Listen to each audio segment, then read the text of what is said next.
Hi, it's Dawn from Dawn's Dirt. And as you all know, welcome to my podcast. And we talk about gardening, we talk about life, we talk about politics, we talk about religion, we talk about anything that could be dirt in our lives. And so today, on today's episode, I've got Dan Giercke, and very excited to have him here. He's with Solid Financial Solutions. And so welcome here, Dan. Could you tell me a little bit about your business and what you do? Sure, yeah. I'm happy to join you here on Dawn's Dirt. Let's get into the dirt today. I'm a rep with Solid Financial Solutions. It's a small family business based in Red Deer. I started out as a customer back in 2009, and we'll maybe get into the reasons why as we go along. And I've been a referral partner and a rep for them ever since. We're a little different than most precious metals brokers. We're not married to the asset. So we happen to be gold and silver brokers at the time. But more importantly, we're wealth cycles people. We study history, we study financial economics, and the most important thing is knowing wealth cycles, which is a fancy way of saying we help our clients buy low and sell high, and then sell high and buy low again. So we're more about the cycle. It just happens that we're in a precious metal cycle now. And so that's why we're in that space. Okay, I like that. So can you tell me, so that's the thing, like I would love to have this conversation. We'll just break it down little bit by little bit because I sometimes lack comprehension. And so I'm just going to ask you lots of questions what's a wealth cycle? What do you mean by that?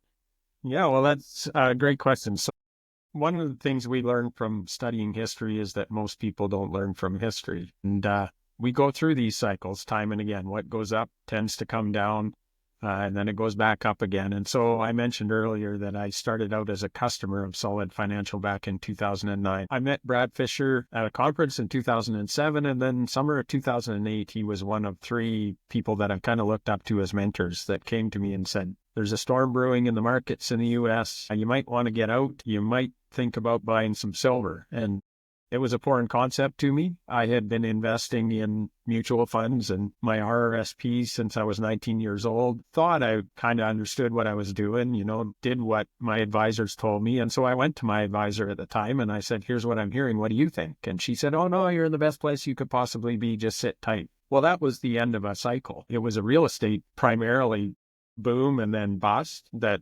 led to the great financial crisis of 2008, 2009. So going through that and taking the losses that I took because I didn't do anything, turned on a light bulb for me that there were people out there that knew things I didn't know, saw what was coming, and why didn't I see what was coming? And so I knew I needed to understand that better. And so I became a customer, first of all. Now, I made a mistake there too, is that when I talked earlier, wealth cycle is about buying low and selling high. Well, I sold low. I wrote that down and then I sold out, which was another mistake that I learned the hard way. And so now I focus on looking for where's the opportunity to buy low. And so, what came after that was another opportunity to buy low is that after the real estate market crashed in the U.S., Brad and his clients were investing in homes in Phoenix, Arizona.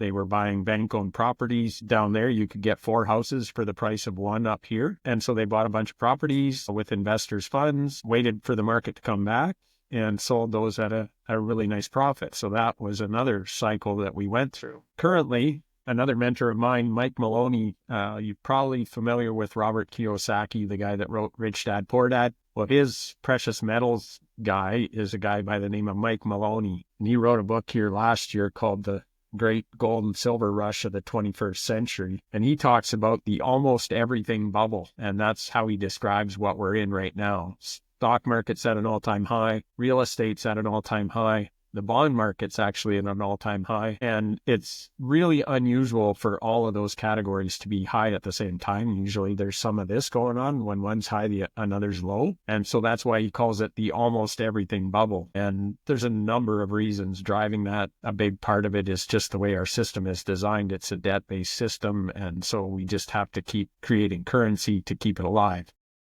And that's what's driving these bubbles. And so really the only opportunity that we see in our view anyway, to get in at a low is in the precious metals world. And when we go through these cycles, the one we're up against right now is what's known as a super cycle. They happen about every 100 years, which is obviously, You don't see too many of those in your lifetime. You might see one, and that's what we're up against right now. The last one that people will think of is what we know of as the Great Depression. That was the last major super cycle. And what happened then? 8,000 or 9,000 banks failed. Stock market dropped 80 to 90%. Real estate market dropped 50% or more, depending on where you were. And really, we know it as a time of food lines and unemployment and the dirty 30s and really difficult times. But there was a small percentage of the people that saw that coming and positioned themselves properly. And there were more millionaires created in that period than ever before in history. That's the part we don't hear about. Okay, so let's talk about that. So what you're saying, if I'm understanding you correctly, is you're saying that we are in the pre-dirty 30s, in your opinion, and that the cycle will like it'll all crash at some point. And is gold and silver down in price right now, or up, or what's your thoughts on that? Like, because you're in gold and silver. That's how we started talking, is we were talking about gold and silver, and should I, invest in gold and silver? So yeah, that's a great question.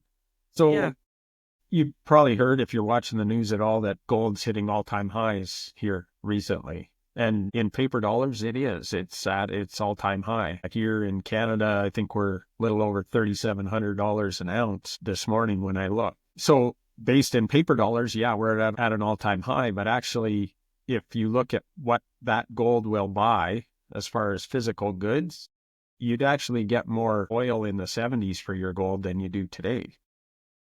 So silver reached an all-time high of $50 US in 1980, and we're at about 2/3 of that price today. So I don't know too many assets that you can go out and acquire today for 2/3 of its 1980 value. So silver, in my view especially, is a really rare situation for us to have an opportunity to acquire an asset at not much above what it costs to pull it out of the ground and refine it. Okay, so silver was $50 in 1980, and what is it now? In Canadian dollars, we're at, I think, 43-ish. So US, it's under $40 an ounce still, mid-30s. Okay, so silver is actually very often, so I don't have it off the top of my head, but Canadian dollars, we're at 43 right now. Convert that to US, it's probably, you'd be looking at 30, 35-ish. Okay, so silver is at a low. If I'm just saying everything back to you just so that I can comprehend it, and just so that I'm catching it all. So silver is at a low, and so in your opinion, it's better to buy silver than gold right now? That is my preference for sure. And I guess I should preface this that I'm not a financial advisor or planner, so I'm not here to advise or recommend. I'll share what I'm doing and, hopefully educate, because that's our goal. Is we want to help people make educated and informed decisions. So that's our primary focus, is on the education piece. Yeah, I lean heavily towards silver. I have bought very little gold in the last number of years, and I keep acquiring silver because it holds its value. So I look at it first and foremost as insurance. It holds its purchasing power. A silver coin in Roman times would buy you a chicken. That same silver coin today would buy you a chicken. Your $20 bill in your pocket won't buy you today what it bought you 6 months ago. So our currency in our pockets is losing value every day. Precious metals has held its value throughout history. And when we go through these cycles, it also appreciates substantially because everybody flocks back to what has always been money, which is gold and silver. 5,000 years of history have proven that that's what people regard as having value. Yes. Okay. So this is my thought process. See, I was a farmer. I had a farm. I had the land. I had the vegetables. I had the chickens. I had the sheep. I was asset rich and cash. I never had money in my bank, or if I did, I had lots of money in my bank, and then I paid my bills, and I had negative money in my bank, because that's farming. You almost sometimes spend more than what you gain in agriculture, but you are asset rich, which was my farm and my tractors and my vehicles and my greenhouse and my land and my animals. So those were my assets. And so now selling my farm, I have a tiny little bit of money in the bank, but I'm looking at that and going like, yes, what happens? And I'm not trying to doomsday prep. Like, I wear a small tinfoil hat, but I hope I'm wrong. And so I just think, man, if something happened, what do I have? And a dollar amount in a computer someplace just is, for me, if I have all of my dollars in a computer someplace, that's just a little bit scary because I'm used to working on an asset, like where I have assets and not dollars. And so that's why that's why we talked, is because I'm thinking maybe I should take some of my little bit of that asset that I have in my bank and put it into an asset that I can hold in my hand. And so when you deal in silver and gold, are you actually getting a physical gold or silver, or are you getting a number on a piece of paper or a number in a computer? Yeah, I love that question. So yes, we deal physically in gold and silver. I don't know if you'll be able to see this, but things like this, that's a 1 ounce buffalo round is what. And what is that? An ounce of pure silver. This is produced from a mint in the U.S. called the Sunshine Mint. It's the one we primarily deal with, but we deal with all the largest mints and mines on the planet. So the ones with the highest reputation. So actually, I'd kind of like to talk a little bit about how we got to this situation. And when you talk about your cash in the bank, and being concerned about potentiality, I don't want to scare anyone and be a doomsday kind of forecaster, but at the same time, Brad, our founder, talks about being the smack upside the head. Sometimes people need just to see what's actually going on. So let's talk about how we got here and look at a little bit of history. So the system we're in now is a fiat system, which basically means backed by nothing. And this current iteration got started back in 1913 with the founding of the passing of the Federal Reserve Act. You've probably heard of the Federal Reserve Bank out of the U.S. It's the central bank for the United States. It's not federal. It doesn't have any reserves, and it's not a bank. It's a private institution that essentially issues IOUs as a blank checkbook, if you will. And they issue currency to the government in exchange for the government's IOUs. So they just swap paper is all they really do. Now, initially, when it was set up, it was passed through Congress on December 22nd of 1913.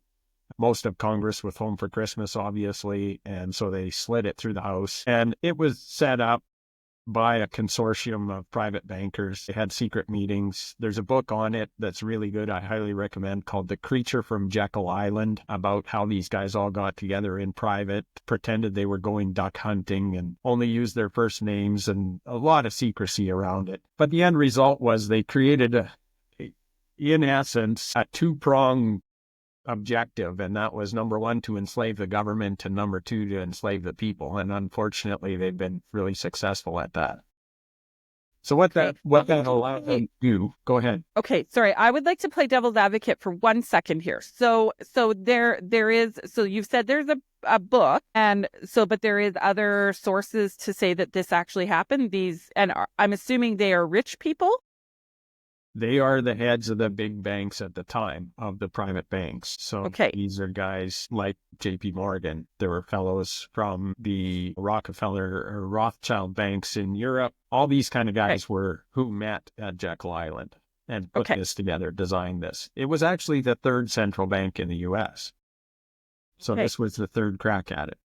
Okay, so they got together and they decided that I'm just trying to understand. They would get together, they would form the bank, they would loan the government money, but it's not even real money, it's paper money, or just a promise or a whisper or whatever it is, and then the government would owe them. And so it started where the money is not necessarily worth money. Am I getting that right? At the time, all dollars on the planet, or all currency on the planet, was backed. The reserve currency on the planet at that time was the pound sterling out of the UK, which is a precious metals backed currency. And the Federal Reserve initially was a precious metal backed currency as well, in order for people to have faith in it. If you see old bills, they actually say silver certificate on it. So you could walk into your bank And it was basically a claim check, just like when you go to a concert and you check your coat at the coat check, they give you a little piece of paper that represents your coat in their closet. Okay, so the piece of paper that we have now, or the piece of paper that they had then, was actually representative of a piece of silver or a piece of gold. It was a hard asset versus paper. I'm understanding that correctly? And right now, our paper that we have, or plastic here in Canada, there is no silver or gold to back it. It's just a piece of paper. Exactly. And a number in a computer. So what happened is that slowly over time is that convertibility to gold, or that backing, was whittled down until 1971. Richard Nixon, in a public address, severed the convertibility of the US dollar to gold. So here's the analogy that I learned the other day, actually, that I quite like, that really illustrates how well this works. So back during the Second World War, the Bretton Woods Conference was held. And essentially what this was the British pound was no longer a strong currency because of the effects of the war.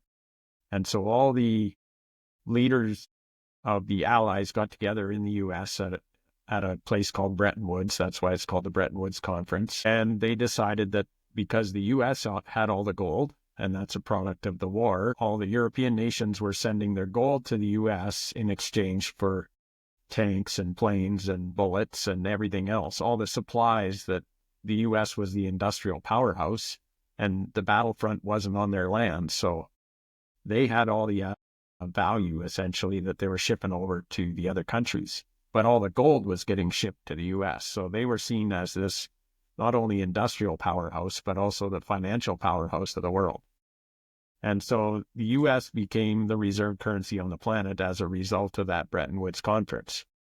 But the agreement was, and I want you to picture this. So imagine a helium balloon with a string hanging down from it. It's tied to a brick of gold. So that essentially was the U.S. dollar's relationship. Here's our dollar. It's a piece of paper, but it's got a tie directly to this brick of gold. And then every other nation's currency on the planet, essentially, was another balloon tied to that American balloon. So now picture a halo of balloons, whether it was German or British or France or any of the other countries that were tied to this American balloon, because it's now the reserve currency. Everything else is tied to it, but it's tied to gold. Well, in 1971, what Nixon essentially did is took a pair of scissors and snipped that bottom string. So now they're all floating. They're not tied to anything. They're not anchored to anything. It's fully fiat. And what we learn by looking at history is that all fiat currencies fail, 100%. There hasn't been one in history that ever survived. Okay, can you just name one previous fiat currency as an example that has grown and failed? One of my favorite examples is fairly recent, and that's Zimbabwe. They were printing $100 trillion notes. So you think of a $20 bill. They had a $100 trillion note, and that wouldn't buy you a carton of eggs. It was worthless. They went into hyperinflation. Because it was just a paper bill. Yeah, the thing is with fiat currencies is that they're debt-based. And so what governments tend to do is they try and increase the amount of currency in circulation so they can pay off their debts with these cheaper dollars. But eventually they reach a tipping point where inflation kicks in, which is what we're seeing here lately. Inflation kicks in and it speeds up, and they just have to speed up the printing presses to try and keep up. And it's just a snowball that I think it was Mark Twain that said, how do people go bankrupt? Well, slowly over time and then suddenly all at once. That's how a fiat currency fails too. They have an average lifespan of about 31 years. We're in uncharted territory because for the first time in history, the reserve currency on the planet is fiat. So that's never happened before. And two, because of that relationship, the U.S. has been able to export their inflation to other nations. So they send their paper dollars overseas and they collect goods from other countries, other companies, that sort of thing. And so 70% of the bills on the planet are American dollars. the actual physical bills. Okay. But they're not in the US. They're all over the world because the world's been forced to use US dollars for trade. Right. Okay. So now you're not a financial planner, but in your prediction by studying history and studying all these things. So right now the US, if I'm understanding it, the US has all of their paper money out into other countries. And you can see that when you go to another country, you usually bring American bills and you buy things and trade for their money in those bills. And so what will happen? So they've got all their money out, they're getting goods back. So from different countries, China or wherever. And so what is, and then if you look at the Americans, or even if you look at Canadians, we're all in debt. Like we've got debt. We're stacked in debt. So if you had a crystal ball and could predict the future, what would you predict might or could happen? Well, what history teaches us is that these currencies fail and have always failed, and we go through cycles. So even reserve currencies, they typically last about 70. So we're at the end of that cycle. So I guess what I would say is it's not so much a prediction. It's what has history taught us about what happens in these scenarios. And again, I'll go back to that super cycle. It happens about every 100 years. If you go back through history, all the way back, about every 100 years, we go through a cycle like this. The difference this time around is that for the first time ever, the fiat currency is the reserve currency, and that hasn't happened before. So the British pound was backed by precious metals. The French, when France held the reserve status, their currency was backed by precious metals. This is the first time we've gone off of that, so we're in uncharted territory. Like I said, the historical average for a fiat currency is about 31 years. We're at 50 plus now.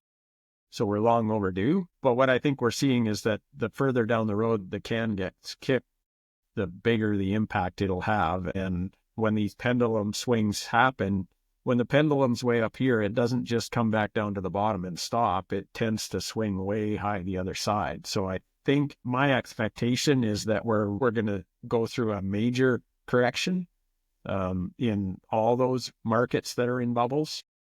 You look at the stock market hitting all-time highs in the middle of the COVID lockdowns. How does that make any sense? If all the businesses are closed, how are they raking in record profits? The reason was currency creation. The Federal Reserve turned on the printing presses and was flooding those companies with currency to make the stock market look attractive, to maintain the facade. And that's where we're at now. Well, and you even saw that in COVID here in Canada, the government was handing out money left, right, and center. Oh, here's a little for you, and here's a little for you, and have some COVID cash, and have some COVID cash. And that wasn't necessarily money. That was just numbers in a computer someplace. Right? And we're feeling the effects of that. So the difference between the COVID cash, if you will, and what was done, they called it quantitative easing in the great financial crisis. That was money printing then too. They bailed out all the banks. And so the difference was that money went into the big corporations' pockets in the great financial crisis. During COVID, they turned on the printing presses, but handed the money out on the street. Every man, woman, and child was getting cash. Well, now we're feeling those effects, and that's why we're having inflation kicking in big time. The government's official numbers are single digits, 4, 5, 6%. But the reality is, if you go to the grocery store or put gas in your car, you know that inflation is 25 or more percent. Right. So that's a product of more dollars chasing fewer goods. That's the end result of all that money printing that they did. Right. And so, okay, so we've been handed all this cash during COVID. We've got a government now that is promising more money. And so he's handing out even more money in the next few months here in Canada. And so what that will do is it will eventually just turn it into Zimbabwe money, where it just, yes, you got, your $250, but now a chicken's going to cost $250 instead of $30. Is that kind of the cycle that you predict? Yeah, so I think we're seeing what the governments are willing to do, and that they don't want to make the hard decision, which would be to default on their obligations or default on any of their debt. They're making the kick the can down the road decision and hope it impacts the next administration, not mine. And so their strategy seems to be that let's just inflate the amount of currency in circulation. Let's just keep printing dollars and we'll keep rolling our debt over. So when their debt comes due, when they sell government bonds or they buy them themselves, they have a term, they come due. And so that's what caused a lot of the bank failures here in the US in the last year, is that they bought bonds when they were 1 or 2%. And then because of inflation, the bond prices went up to 5 or 6%, and now they were underwater because their 1 or 2% bonds were essentially worthless on the market. And so a bunch of people started calling loans and the banks failed overnight. We actually saw more bank failure amount last year than during the great financial crisis, but it was only a handful of banks. So we talk about $1 trillion, but I don't know anybody that can wrap their head around what $1 trillion actually is. It's 1,000 billion. A million's a big number, and a billion's 1,000 of those. So if you go online, you can do a search for visual representations of $1 trillion, and it's a football field of stacks of $100 bills on double high stacked pallets. It's insane. And it took 200 years for the US to create their first trillion of debt. And now they do it every 90 days. And soon they'll do it every 60 days and then every 30 days, and then it'll be every week. So it's a snowball. And again, I go back to that snowball analogy. It's rolling down the hill and it starts off slow, but as it picks up speed, it goes faster and faster and faster, and then you can't stop it. And so eventually it will have to come to a stop, because what's happening is the average person, is finding it harder and harder and harder and harder to survive. And we've seen that in history, in several different times in history, where it just gets harder and harder and the noose gets tighter and tighter and tighter. And eventually something has to give, because when you have people going hungry, you've got a problem. And I guess that's where I come in, is I'm teaching people how to grow food, which to me, if the bank fails, and my biggest fear moving off of my farm actually was, if the bank failed and you don't have grocery stores and you don't have, a way to pay with a debit card at a bank and get groceries, what will I feed my family? And so that's where I've kind of shifted and pivoted to teaching people how to grow. But I'm also been able to land on this little property where I have a little greenhouse myself. I have a little garden myself. I have some chickens myself. And that's where I started talking to you, is because I'm like, if the bank failed, if paper money is worth nothing, how will I survive? And it is a bit of doomsday prepping, and I don't want to do that fully, but I just feel like it's not going to hurt me to have some vegetables in my backyard. It's not going to hurt me to have some chickens in my backyard. And I'm at a point now where that's where we talked, is I feel like it's not going to hurt if I'm able to have some savings right now, which I'm thankful I am, to put that into a physical asset, because at the end of the day, is my understanding that physical silver coin is not necessarily going to fully lose its value the same way as a paper dollar will. Or am I out to lunch? Yeah, it never has in history, so I don't foresee a scenario where it would be worthless. And I want to commend you on food. So as much as I talk about gold and silver, I think food and water is far more important. So I don't think it's necessarily doomsday. I think just in the times we're in the state of the world we're in, I mean, they're talking World War III and nuclear weapons on the news every day, which is insane to me, but I think it's prudent to prepare. Look what happened during COVID in the toilet paper fiasco. Why everybody wanted to hoard toilet paper is beyond me, but we saw very quickly how quickly the supply chain ran out. I've heard a number of times that grocery stores have about 3 days worth of supply if things shut down. So for those that are reliant on a grocery store, if you live in a big city and things go, electricity goes down for a couple of days, people panic. And if you don't have a little bit of food and water on hand just to hunker down and stay safe at home, I think you're taking a big risk. So first and foremost for me is food and water and shelter. And then let's worry about your finances. Got to get your priorities in order first. Yeah, I agree with you on if you've got money in the bank, silver's, I don't think it's going anywhere. The thing with silver today, especially, is that it's an industrial precious metal. So when people think of gold, they picture two things primarily, and that its primary uses are bricks that are in a bank vault and jewelry. Those are the two fundamental primary uses for gold on the planet. A little bit of industrial use, but not nearly as much. Silver, on the other hand, does those things and then 1,000 other things. It's nature's best conductor of heat and electricity, so it's in all electronics. It's now in every solar panel. So the big green energy push is using silver like crazy. For the batteries, Samsung just announced their solid-state battery, and it uses a whole bunch of silver. More than a traditional electric battery does. Solar panels, all the infrastructure, the grid, the electrical grid uses silver. Electric cars use more silver than internal combustion. Medical devices use it. And here's the big one, the military industrial complex uses it like crazy too. There's 500 ounces of silver in a Tomahawk missile that goes into the tip of that and gets obliterated. It vaporizes. So we don't recover that silver either.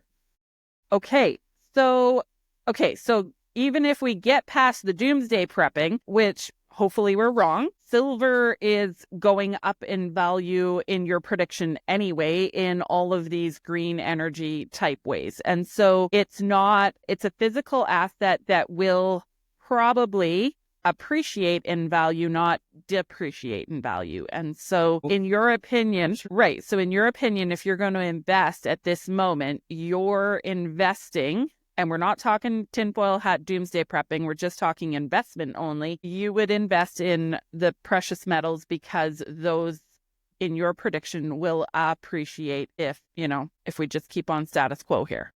Yeah, I think people are realizing that their paper dollars are losing value. They're not holding their value. So if let's say you've got $100,000 sitting in your bank account today. If inflation is truly at 25%, which I think it is, that or more, real inflation, not government statistic manipulated inflation. If that's the case, then a year from now you still have $100,000 and maybe a bit of interest, but will it buy you $100,000 worth of stuff next year? It'll buy you $75,000 worth of stuff next year.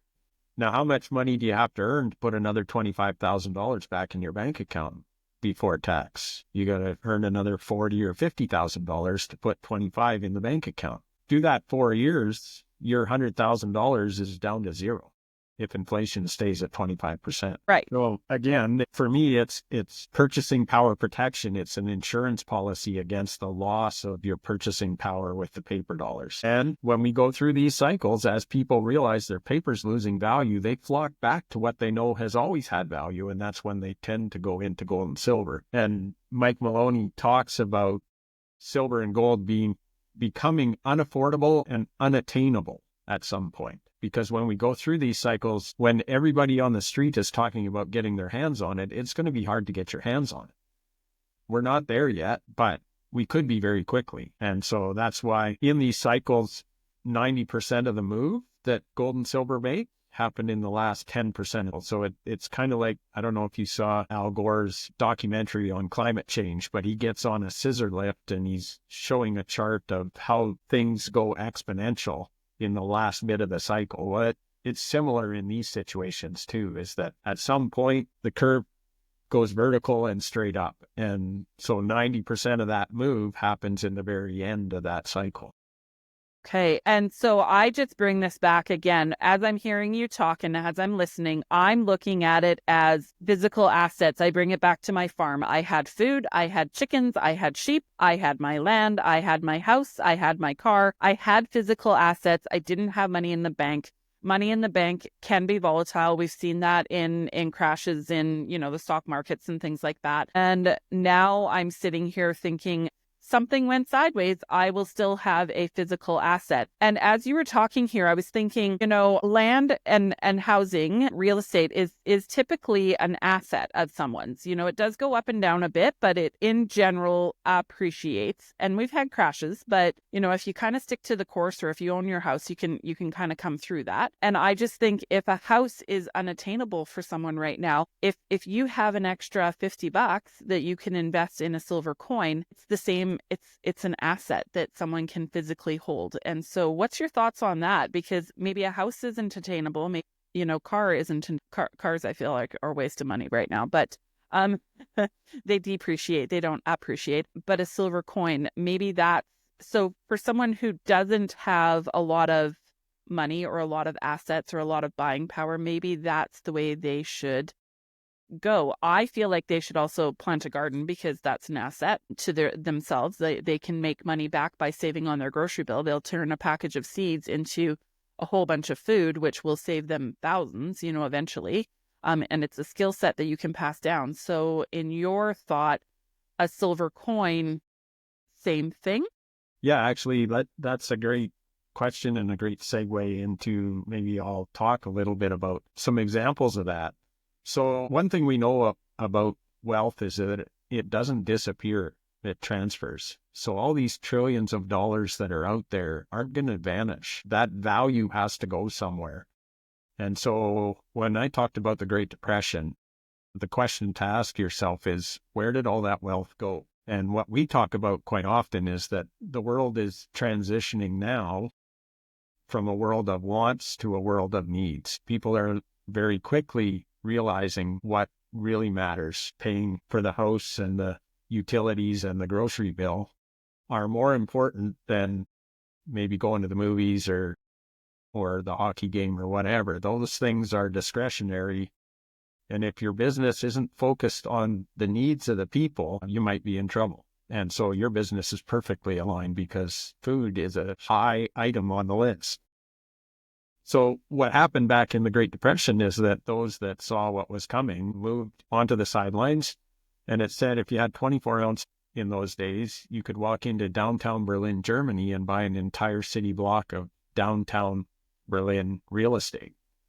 24 ounces of gold today is not even $100,000. So that value transferred into what actually had value, which was a real tangible asset, because people couldn't get gold anywhere else anymore, and they needed it to buy food. And so the guy that had the gold had a lot of leverage. I was reading a couple other examples here the other day. There was a fellow working as a waiter in a restaurant in Germany, and he served an American businessman at that time, and the guy tipped him a gold coin. Well, he went next door and bought a townhouse with it. So Wow. You can't buy a mobile home in Canada right now for $100,000 on a piece of land, really. No. Could you buy a city block of real estate for $100,000? It can't even wrap your head around that right now. No. If we go through a wealth transfer like I think we're going to go through, that'll become reality again. And another example I like to share. So back in 1970, the average price of a house was about $20,000.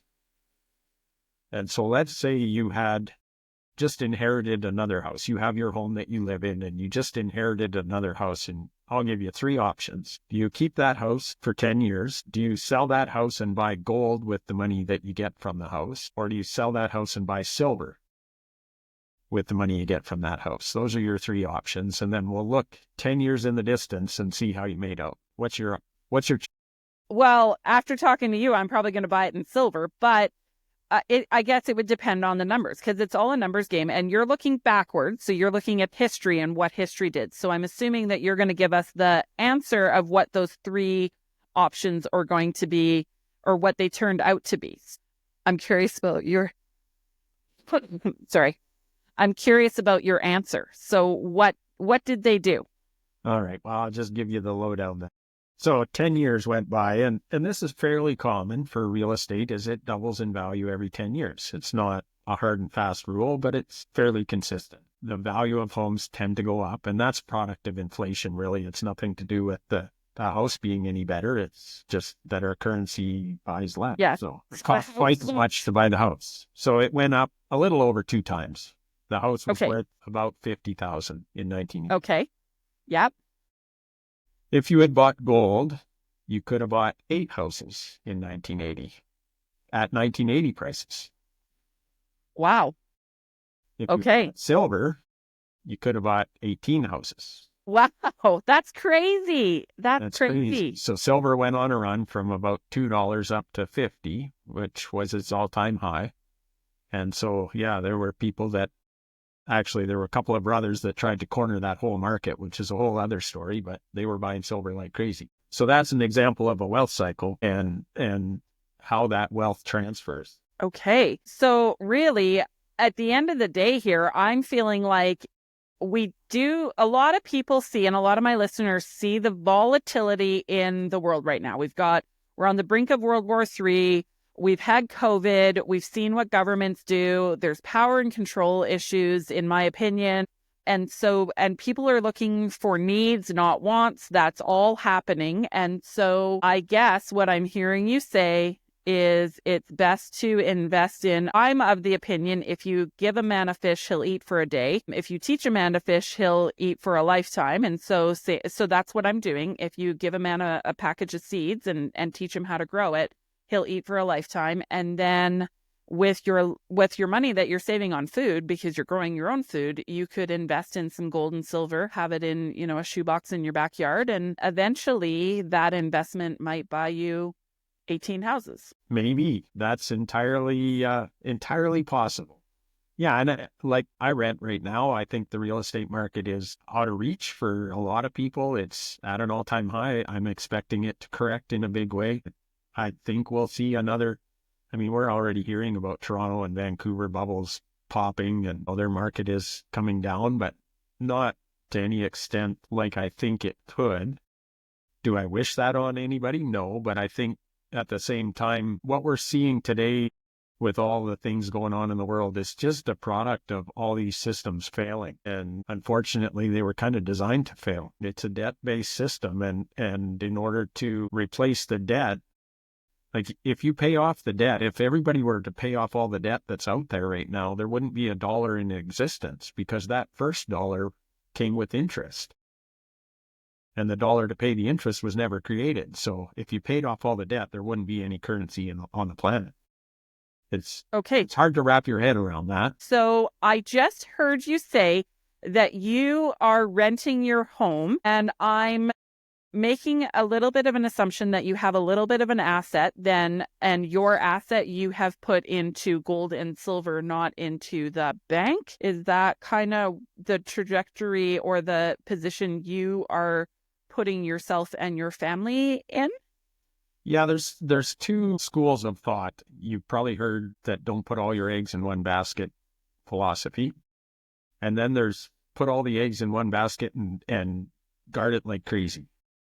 So Robert Kiyosaki talks about this, and you mentioned it earlier too, that a lot of people think their home is an asset, but his definition of an asset is something that puts money in your pocket. If your home isn't generating income, it's not an asset, it's a liability. And we all need a place to live. There's no doubt about that, but it's a choice on, where do you want to put that money? And so for me, primarily my focus is silver. That's where I focus right now on protecting my savings. I think there'll be a time where I'm a landowner and a homeowner again. I look forward to that day. I prefer that. But I just don't think it makes sense to pay all-time highs for a piece of real estate. I look at what I paid for my first home as a 19-year-old. My brother and I bought a townhouse, and we paid, I think it was $78,000. I don't know what you can buy for that today. It's not much. You might be able to cover the rent on a room for a year. Like, it's crazy. You can't even buy today.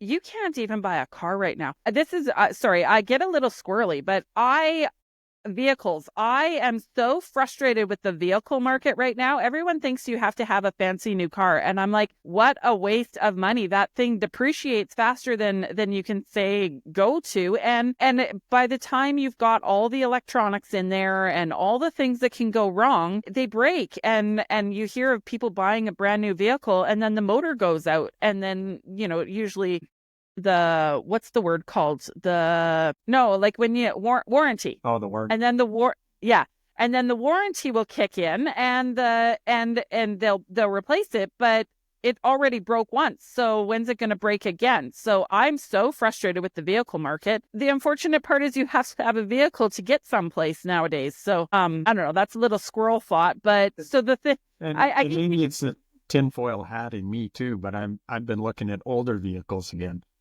because they have less electronics and less parts that can fail. So I drive an old truck. I've got an old F-150 that I've been driving. It's 2005. It's almost 20 years old, but it works. It does what I need it to. And my wife's vehicle is an older SUV. I kind of subscribe to Kiyosaki's philosophy that an asset is something that puts money in your pocket. So I look for assets, and cars and homes are not assets in my view, unless they're somehow producing an income. If you're an Uber driver, your car's an asset. If you're an Airbnb entrepreneur and you rent out rooms in your house and it's paying your mortgage, well then, that's an asset. If it's just costing you money, covering your mortgage and your utilities every month, that's not an asset. Right. So I guess we could bring it back to my farm. And this is kind of what I'm thinking at this moment right now is when I had my farm, by the time I sold my farm a year ago, or just it'll be a year in January, I was $1 million. Me personally, single mom, I was $1 million in debt. Now my farm did generate money, so that is an asset. But at the same time, I lost $100,000 farming last year, so it didn't make sense for me to go forward. And I just feel like at this moment, maybe the Lord was looking after me, and I sold everything, paid off and I'm thankful to not be in debt at this moment. And I have weight off your shoulders, I bet. It's huge. And the cost of living right now, living in the mobile home, I live in a mobile home. In the mobile home that I'm living in is so small. And I don't know that I'd be surviving right now if it wasn't for my situation that I landed in. And I'm very thankful at this moment for it, because I have a roof over my head. I have chickens in my backyard. I have a garden. I have seeds. I actually saved seeds from the farm, and I have seeds that even if the seeds went sideways, I have several years worth of food just in seeds. And so here's something to consider. Maybe your timing was just right. So think about all the people that locked in their mortgage for 5 years in 2020 when rates were at 1 or less than 2%. Like, those numbers are unheard of if you go back through history. Our historical average is between 6 and 8%. And what are rates today for all those people that are going to have to renew in the next year? Yeah, it's gone crazy. Mortgage just doubled, and they're having trouble making the payment now. So what does that do to real estate? Yes. And so that's part of why I had to sell my farm too, is I didn't lock in. And so suddenly those interest payments the interest went higher, and suddenly my payments went higher to the tune of $30,000 in a year. And so, I just knew in my gut, and it was probably the Lord telling me that I had to sell. And so that's what I've done. And I don't understand why. I understand what I was able to do with the food. I was able to give away food. But I'm just at this pivoting point, and there's I suspect there's a bigger picture to it. And so, There's another factor to consider. So we're all familiar with baby boomers. You and I are probably children of baby boomers. Well, I am. There's 75 million of those in the U.S. I don't know what the number is in Canada, probably 7 or 8 million. We're about 10% of their population. What are all of them doing right now? Retiring. What have they been doing for the last 50 years? They've been working and saving and building a nest egg. Well, when they retire, what are they going to start doing? They're going to live off that savings. They're going to start pulling out of the market. They're not going to be putting in anymore. They're going to be sitting on a nest egg and withdrawing every month from that nest egg. Well, what does that do to our stock market, for one? If there's 3 people pulling out for every 1 putting in, which direction does it have to go? It's going to have to go down. It has to. I don't see a Yeah. scenario where it doesn't. So there's that. There's 3 baby boomers looking to downsize, probably. They're selling off the family home and buying a smaller place for just the 2 of them. So if there's 3 sellers for every buyer in the market, what does that do to real estate? It's going to make it go down. So everything, I see where you're going with this. Everything will have to shift. And you can just see when we're talking about it, and it's so simple. It like we're putting it in very simple terms. It has to shift. It will shift down here at some point. Well, if you look back through their life, that baby boomer demographic drove the economy right from their birth. The diapers, the high chairs, the baby food, that industry boomed. And then it was toys, and then it was cars and homes, and all of those things boomed because of that demographic moving through our economy. Well, they have a major impact, and now they're at the point of their life. I think the last baby boomers retire in the next 2 years. Yes. So that whole segment of the population now, rather than contribute, now starts living off of what they've worked so hard to create. Well, and their mentality was totally different. Their mentality was so different. You worked for what you had. You earned it, and you didn't necessarily, I mean, yes, you'd maybe have a mortgage, but you didn't really spend outside of your means. And so they've worked hard, they've saved, now they're spending their savings. I can see that with my mom spending her savings, and I think that's fantastic, and that's great for all these baby boomers, but you're right. And now we've got a younger generation who a lot of times, and I'm not trying to just paint a broad brushstroke and be mean here, but a lot of the younger generation don't necessarily want to work as hard. They think that things are owed to them, and they're not saving the same way as what that generation did. And they're going into debt, to buy $1 million house and go into debt, $800,000 on it. Like, it's just like, oh yeah, I can get the money. But at some point, that scale, like we've been talking about this whole time, is going to have to tip, and what's going to be the fallout of it. And yeah, I guess bring it back to, as we wrap up here, bring it back to gold and silver. So yeah, I think we're long overdue for a big correction is the bottom line. And I just hope and pray that we can help as many people as possible prepare for what's coming. First through, Brad likes to say, how do you get out of the way of a tsunami or a tidal wave you don't see coming? So first and foremost, let's open some eyes to what's going on and help people see what's coming, and then make informed decisions on what's right for them. If I can help them, fantastic. If they're happy with someone else, that's great too. I just hope that they see what's coming and prepare for it, and hopefully prosper because of it. I love that. Well, and I'll just wrap it up with this. So that's my thought process. If you have an extra $50, you can buy one silver coin, right? Ish. Yep. One silver coin. Yeah. And so that's just like an insurance policy in your pocket. It's something that probably will appreciate, because we've seen that over and over in history. And so, yeah, it's just preparing for the worst case scenario. And if we're wrong, if everything just stays okay and we don't have a crash, that silver coin will probably appreciate, because it's an asset, and you can trade it in, 10 years from now for 2 silver coins or whatever it might be. So Cole's Notes version, it'll work like that. So I love it. Yeah. So great analogies, great conversation. And so can you let our listeners know, Dan, where can they find you? Because I feel like if someone listens to this, I know I want to put some of my dollars that I have in a computer system someplace in a bank into silver or gold. So where can people find you, and how can we do this? Yeah, great. So first recommendation, the best recommendation is I'll just give you my cell phone number and you can text or call me. So it's 403-818. And if you want to go check out our website, it's solidfinancialsolutions.ca. There's a bunch of information on there, but again, reach out to me directly and I'll do my best to help you out. That's the easiest way to get a hold of me. Okay, I love it. Now, one quick last question, just off the top here, because I grilled you the other day. We talked on the phone and I grilled you because I'm the type of person that I'm going to question everything. So I said, how do I know if I'm buying gold or silver from you that it's not just some fake gold or silver bar or silver, coin that you just, picked up at the toy store? So how do I know it's truthful? How do I know I actually am getting what I'm getting? So that's one quick question. Well, sure. So first and foremost, we buy directly from the mints themselves. So our product comes brand new. Your hands will be the first human hands to touch them.